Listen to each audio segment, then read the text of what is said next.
పోతులూరి వీరబ్రహ్మేంద్ర స్వామి వారి కాలజ్ఞానం. జగద్గురువులైనటువంటి వీరబ్రహ్మేంద్ర స్వాముల వారు మనకి అనేకమైనటువంటి లీలలు చేశారు. కాలజ్ఞానం భవిష్యత్తులో జరగబోయేదంతా కూడా చెప్పారు, ఏమేం జరుగుతాయని.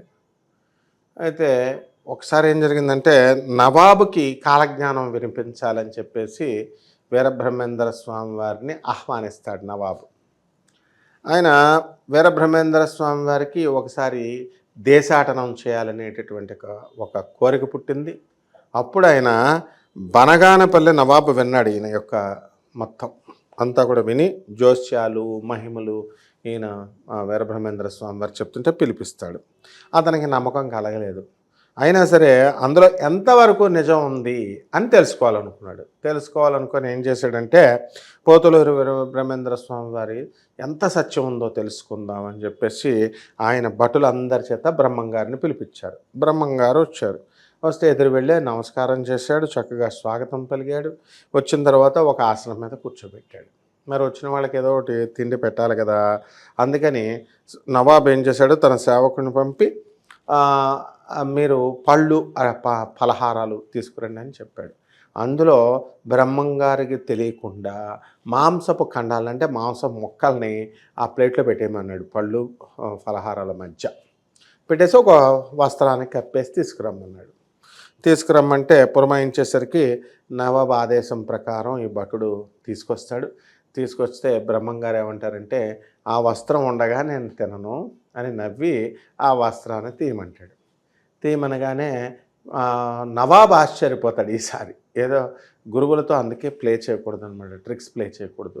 అది ఇలా తీయగానే అన్ని పువ్వులు అయిపోయేసరికి ఆశ్చర్యపోతాడు. అమ్మో, ఈయన మహాత్ముడు వచ్చినటువంటి వాడు కాబట్టి ఈయన చెప్పేటటువంటి జోస్యాల్లో ఖచ్చితంగా కాలజ్ఞానం ఉంది, మహిమ ఉంది అని తెలుసుకున్న తర్వాత అప్పుడు వెళ్ళి క్షమాపణ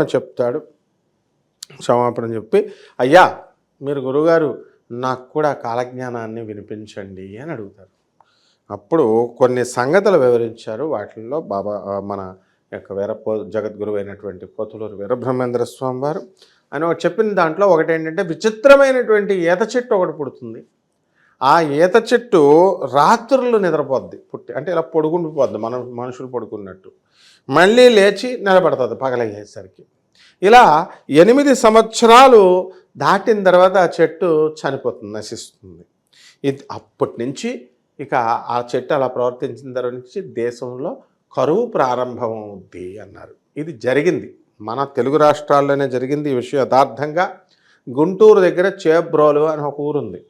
మరి అక్కడ ఒక రైతు దగ్గర ఒక పొలంలో ఈత చెట్టు అచ్చం బ్రహ్మంగారు చెప్పినట్టుగానే అది రాత్రులు ఇలా పడుకునేది. ఒక డొంక రోడ్డు ఉందన్నమాట, ఆ పొలంలో ఉన్న డొంక రోడ్డుకి అడ్డంగా పడుకునేది. మళ్ళీ సూర్యోదయం కాగానే లేచి నిలబడేది.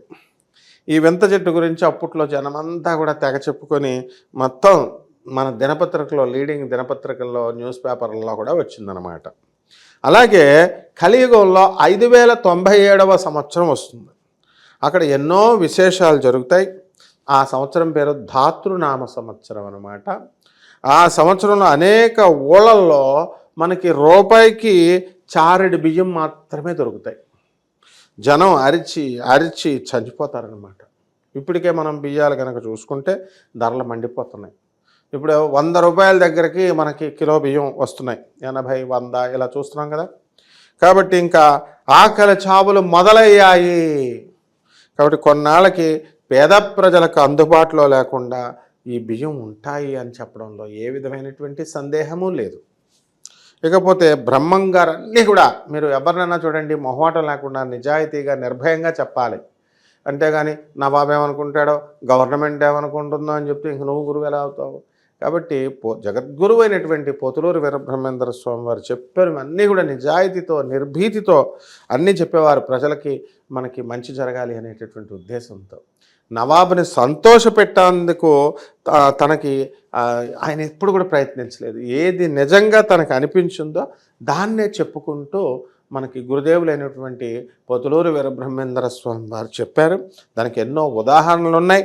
అవి మనకు బాగా అర్థమవుద్ది. ఇప్పుడు 5000 సంవత్సరానికి వచ్చేసరికి గరిమిరెడ్డి వంశంలో, అచ్చమ్మ వంశంలో, అచ్చమ్మ అంటే ఆయన ఆవులు కాశారు కదా, ఇచ్చింది కదా ఆవిడ అనమాట. గరిమిరెడ్డి అచ్చమ్మ వంశంలో ఎవ్వరు కూడా మిగలరు అని చెప్పారు. అలాగే ఈ వంశంలో ఉన్నటువంటి ఆస్తి ఏమిటంటే గోవులు. అవి మందలో, ఆ గోవుల మందలో ఒక్క ఆవు కూడా ఉండదు అని చెప్పారు. అది జరిగింది. అలాగే బనగానపల్లి నవాబు పాలన క్రమంగా నాశనం అయిపోతుంది అన్నారు. అతనికి వచ్చేటటువంటి ఆదాయం అంతా క్షీణిస్తుంది అన్నారు. అలాగే జరిగింది. బ్రహ్మంగారు కాలజ్ఞానం చెప్పడం తర్వాత ఆయనకి 70 ఎకరాల భూమిని తన కానుకగా ఇచ్చాడు నవాబు. నవాబు గారు మన పోతులూరి వీరబ్రహ్మేంద్ర స్వామి వారికి చక్కగా 70 ఎకరాలు ఇచ్చాడండి. ఇస్తే తన మఠానికి తిరిగి వచ్చిన తర్వాత జగద్గురువైనటువంటి పోతులూరి వీరబ్రహ్మేంద్ర వారు స్వాముల వారు తన భక్తులకి జ్ఞానబోధన చేస్తూ కాలం గడుపుతూ వచ్చారు. మరి దేశాటనకు బయలుదేరారు కదా బ్రహ్మంగారు. 1 సంవత్సరం గడిచిన తర్వాత దేశంలో పర్యటించి రావాలనే కోరిక వచ్చింది, ఆయనకి పుట్టింది. తన కోరికని భక్తులు శిష్యులకి చెప్పారు. వారెవరు కూడా గురువుగారిని వదిలేసుకుని ఎవరుంటారండి బాబోయ్, మళ్ళీ ఈయన వస్తాడో రాడో, ఎందుకు వచ్చింది అని ఇక్కడే ఉండిపోండి అంటారు. ఒప్పుకోలేదనమాట దేశాటనకి. కానీ అంతా సర్వేశ్వరి నిర్ణయం అని చెప్పి ప్రకారం జరుగుతుందని చెప్పి తన పర్యటనని ఆపేందుకు ఎవ్వరూ ప్రయత్నించకూడదు అని చెప్పారు స్వామివారు. ఆ తర్వాత కడప జిల్లాకు ప్రయాణమయ్యారు. కడప జిల్లాకు ప్రయాణమయ్యి ఆ జిల్లాలో తిరుగుతూ కంది మల్లాయపల్లె అనే ఊరుకు చేరుకున్నారు.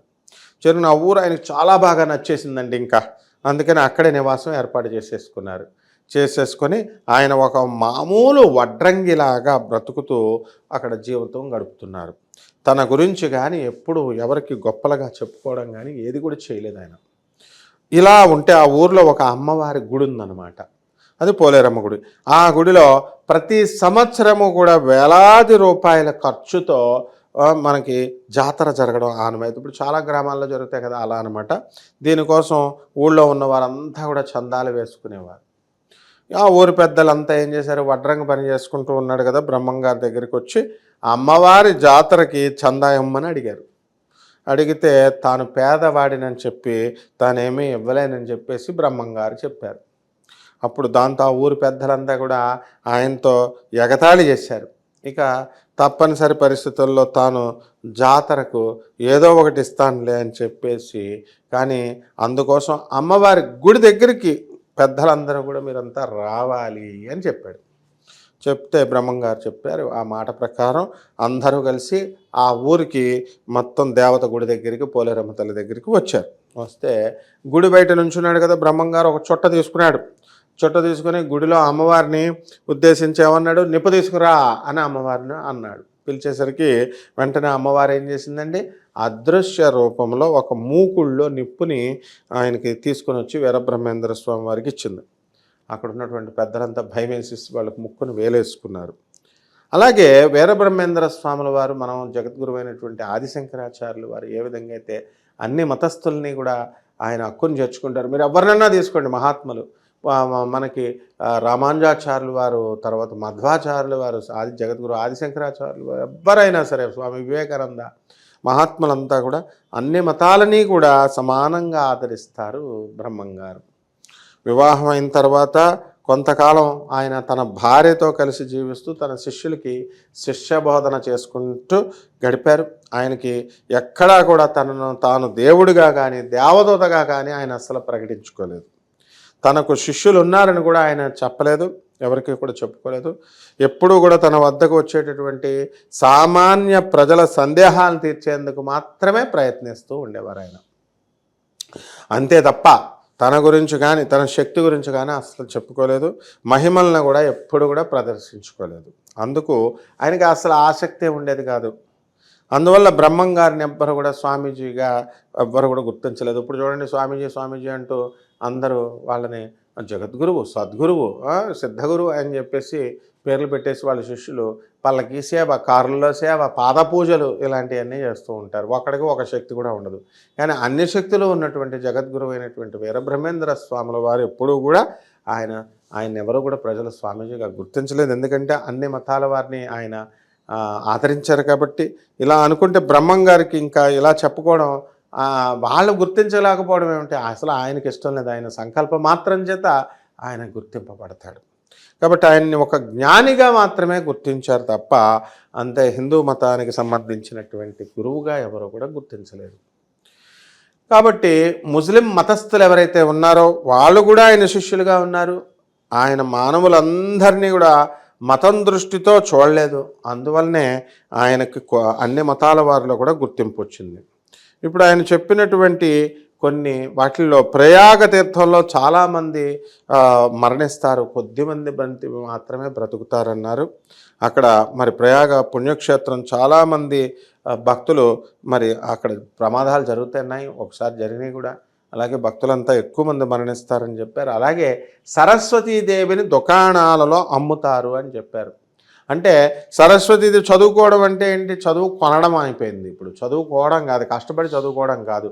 కొన్ని యూనివర్సిటీస్లో మనం ఆన్లైన్ యూనివర్సిటీస్ కొన్ని చూస్తే డిగ్రీలే ఇచ్చేస్తున్నారు, నిజంగా సర్టిఫికేట్లే చేసేస్తున్నారు. కష్టపడి చదవకపోయినా మరి right to information act, right to education అని చెప్పేసి ప్రమోట్ చేస్తూ ఉండేవారు ఇదివరకు. కంపల్సరీ ప్రమోషన్ చదవకపోయినా సరే ఉత్తీర్ణలు చేసే కొన్ని కాలేజీలు ఉన్నాయి, చదవకపోయినా సరే స్కూళ్ళు ఉన్నాయి.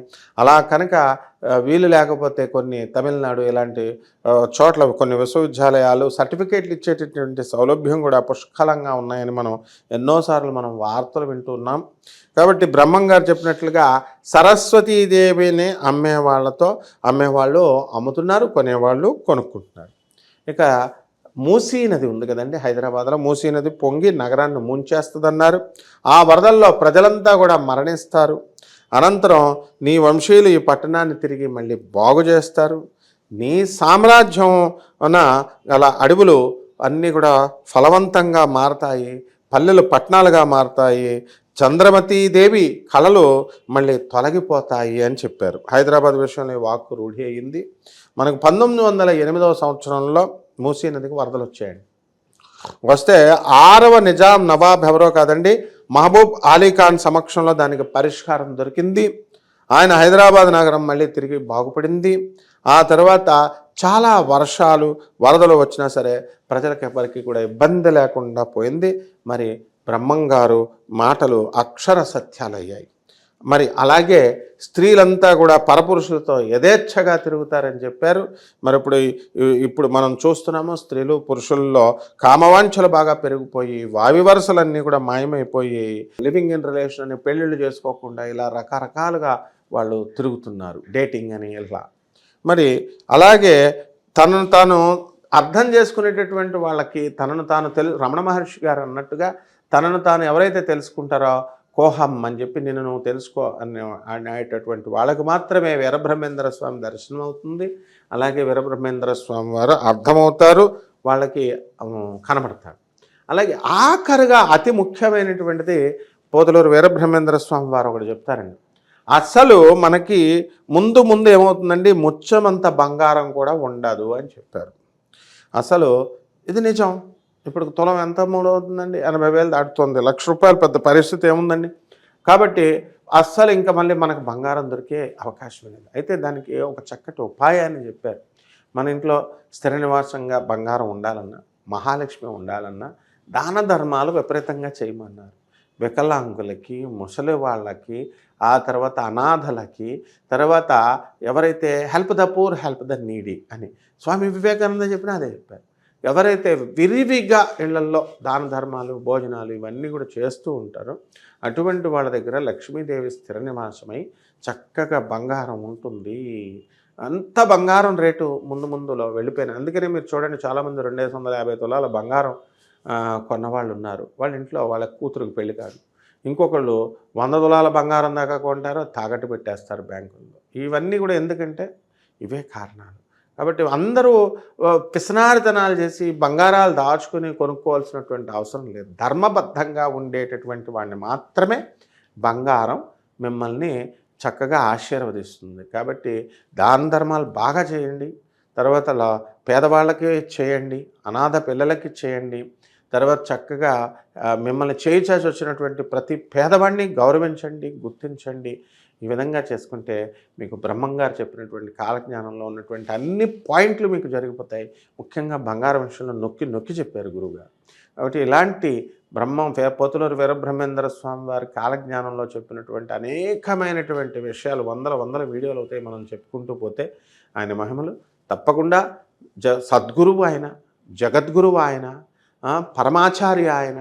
అటువంటి జగద్గురువు అయినటువంటి పోతులూరి వీరబ్రహ్మేంద్ర స్వామి వారి యొక్క లీలల్ని, ఆయన యొక్క కాలజ్ఞానాన్ని మనం తెలుసుకుంటూనే ఉందాం. దానికోసం మీరు మన ఛానల్ని ఫాలో అవుతూ ఉండండి. మీకు ఈ వీడియో నచ్చినట్లయితే చక్కగా లైక్ చేయండి, షేర్ చేయండి, కామెంట్ చేయండి. శుభమస్తు.